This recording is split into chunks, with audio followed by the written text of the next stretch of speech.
Leurs propos sont recueillis par Zakaria Djedju et nous restons toujours dans cette même dynamique. Nombreux sont les pères de famille qui perdent le sommeil face aux dépenses liées à l'achat du mouton et des habits neufs pour la famille. Cette pression n'épargne pas les habitants de la ville sainte de Tivaouane où certains appellent les musulmans à célébrer la fête dans la sobriété et à limiter les dépenses. Suivant ce reportage de notre correspondant Chérif Abdoulaziz Touré. Célébrée dans le monde entier, la Tabaski est l'une des fêtes les plus importantes pour les musulmans. Au Sénégal, ces célébrations s'accompagnent de dépenses lourdes, surtout pour les plus démunis.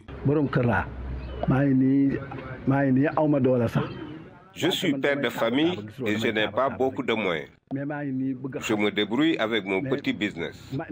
Là, je veux un mouton, mais je remets tout entre les mains du Seigneur.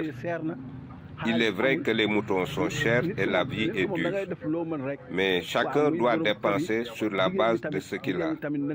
Les filles, surtout les petites aussi, doivent avoir de l'empathie pour leur père. La couture des habits coûte cher, il n'y a pas d'argent, c'est vraiment difficile en ce moment. Si chacun dépense selon ses moyens, les problèmes peuvent être évités. Surtout que la Tabaski n'est pas une obligation pour celui qui n'a pas les moyens. Toute personne doit limiter ses dépenses pour éviter de se fatiguer. La Tabaski est une sunna et l'islam est venu pour nous faciliter la vie. Le prophète, paix et salut sur lui, avait sacrifié 2 béliers en son temps. L'un étant pour lui-même et l'autre destiné aux gens de sa communauté qui n'ont pas les moyens.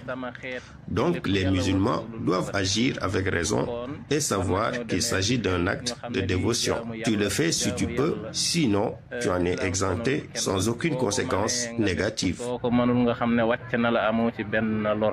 Supposée susciter le bonheur au sein des foyers musulmans, la fête de Tabaski est souvent source d'angoisse et de pression pour certains responsables de famille.